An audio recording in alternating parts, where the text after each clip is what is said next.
What's going on, people? Myke C-Town here. Welcome to the episode of Records and Ramblings. Before we get into the records, let's do a little rambling. Hopefully the audio for this sounds a little bit better. So this is kind of funny. That mic that super kind, very nice viewer bought me some time ago, well, I thought I'd been using it this whole time, but I wasn't. It was plugged in, but I never changed the input for the audio except for the first couple times I used it. After that, it had been the same old shitty audio, and yeah, I'm a fucking idiot. I have it plugged in and the audio input is correctly configured, so yeah, hopefully it sounds better. If not, you guys can still eat a dick. Moving on, I want to talk about the fact that I saw one of my all-time favorite bands recently with two really good buddies of mine. Yeah, I saw Suicidal Tendencies.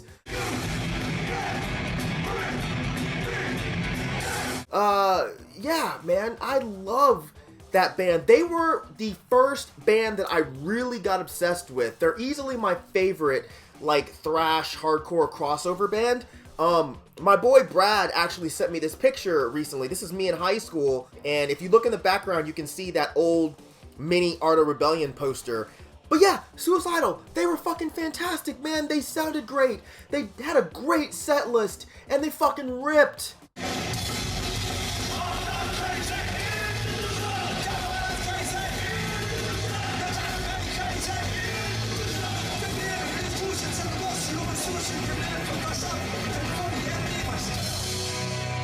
But yeah, just a fun show, great band. I love those guys. They've never stopped putting out great thrash that I can always bang my head to, fucking wind the fist up to. Yeah, great stuff, man.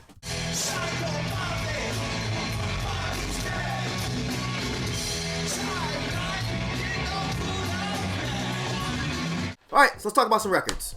First record I'm going to show you, this is Bonnie Prince Billy, Singer's Grave, A Sea of Tongues. I picked this up recently for super cheap, like $7 or something crazy. Now, I didn't know what it was until I got it, and, but now that I do know what it is, I kind of see why it was so cheap. It's mostly reworkings from, the Bonnie Prince Billy album, Wolfrey Goes to Town, which is a great album, and, I'm not really sure exactly why he did this, but, and I probably wouldn't have bought it had I known what it was. But, you know, it's fine. I love Will Oldham, so whatever. It's typical Will Oldham stuff. Great stripped down Americana folk stuff. There's even some kind of like country leanings in there, some gospel leanings, which is really cool. So yeah, I mean, it's a good record. It's on black vinyl, so I'm not going to bother showing you that. But if you love Bonnie Prince Billy, Will Oldham, whatever, if you are a completist, then grab this. If you already have the album Wolfrey Goes to Town and you don't care about having alternate versions, don't bother. I think there's only 2 new songs, maybe 3 new songs on this whole thing, so whatever. Next record I'm going to show you, this is Coldworld with Melancholie 2. Coldworld is a band that I didn't really get into until last year when they released Autumn, and you know, I'm not the biggest fan of DSBM, so I kind of glanced over these guys based on their labeling, but once I heard Autumn, which I think is just an incredible album, I had to get their other stuff. But this album in particular is a fucking masterpiece, in my opinion. It's not DSBM by the traditional sense. I'm not even really sure how they got that label, I guess by the lyrical content, but they don't sound like it. The musicianship here is just top notch, man. The song structures are really well put together. Yeah, just great stuff. Front cover, back cover here. There's no insert, but the record is on white vinyl with some like little black specks that maybe you can see, maybe you can't. One of the songs on here, Tortured by Solitude, it actually reminds me a lot of like Catatonia. Like the riff, it sounds like something that Catatonia would have done on Tonight's Decision. Count, if you're watching this, listen to that song and let me know if I'm nuts. Next record I'm going to show you, this is Coldworld with Autumn. Yeah, this is their most recent album, which was one of my favorites from last year. Beautiful, dark, melancholic black metal. The perfect kind of music to listen to on like an overcast, kind of gloomy day. But yeah, this record is just fucking incredible. I think I yammered on about it enough when I talked about it in my best of 2016 video, but it comes with this great booklet, man. The layout for this record is just great. Look at that. Yeah, beautiful images, man. Record's on black, so I won't bother showing you that. But yeah, this is just great, great, great stuff. And the dude that does this band, he's actually in another band, Sangre de Murciélago. I've shown their records before on this channel. It's great folk music with some, I don't know, very traditional sounding Spanish folk music. So grab that stuff if you can find a copy. And speaking of traditional folk music, oh man, this is Shirley Collins with Lodestar. This record is absolutely amazing. It came out last year, and I didn't even know until someone mentioned it in the comments of one of my videos. This is the first record that she's done in 30 years, so it's a huge deal, and I'm fucking mad as shit at myself for not knowing that it was released. I knew she was working on it, but I didn't know that it actually had come out yet. This would have definitely been on my best of the year list last year because it's fucking gorgeous, man. And Shirley Collins is one of my favorite folk singers, and I've shown her records on my channel before, but I cannot get over how great this record is. Like 30 years later, and it's like she did not miss a single beat. It's very dark, very gloomy, very sad sounding. Comes with this, again, beautiful, huge booklet with lyrics and good stuff like that in there. Yeah, really, really, really cool.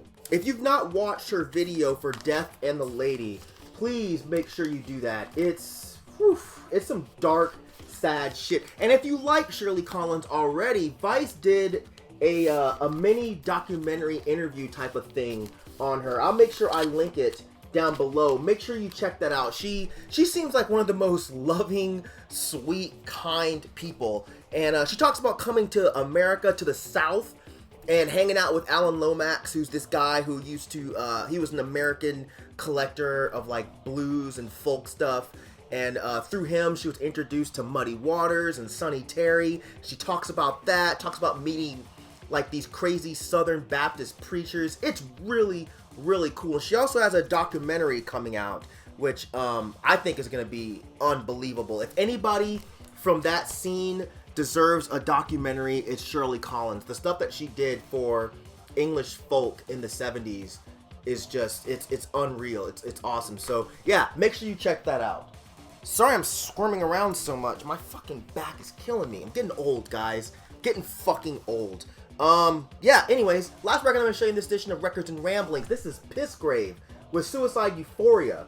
And I was a bit late to the party on this record. For a long time, I just haven't really cared about, like, traditional death metal. But that seems to be changing as of late. And the thing is, I can't get into, like, super polished, super technical death metal. Like, that shit does not interest me at fucking all. If I'm going to listen to death metal, it has to be nasty, underproduced, and dirty as fuck. And all those things come into account with this record. This shit is so fucking good, guys. It's really hard to find, though, which is weird, man. I think there's only like 2 right now on Discogs, but when I was looking for it, there were none on Discogs, and I was like, fuck, dude, like, I totally fucked up again. And I sat around Googling for about an hour, and I found a distro that still had a copy of it for like $16. Snatched it up, man. But yeah, front cover, back cover, printed inner sleeve, with that dead body. Record's on black, so I won't bother showing you that. But yeah, this is a super nasty, dirty, gross fucking death metal record. The way I think death metal is supposed to be played. Fuck all that shit. Nah, we ain't about that shit. Alright, we ain't about that. But for all the hardcore kids and the weird little emo kids that watch my channel, this is a fun fact for you guys. This actually contains a member from the band Puritan. I've talked about Puritan on my channel before, but I thought that was pretty cool. I can't remember which dude, but those are all good dudes, at least as far as I remember from 20 years ago. But yeah, great stuff. If you can find a copy of it, I definitely think you should grab it. So yeah, so that's it for this edition of Records and Ramblings. Hopefully you enjoyed it. as usual, thank you for living, thank you for loving, thank you for being you. Please don't die, and I'll see you guys next time. Alright? Peace, bitches!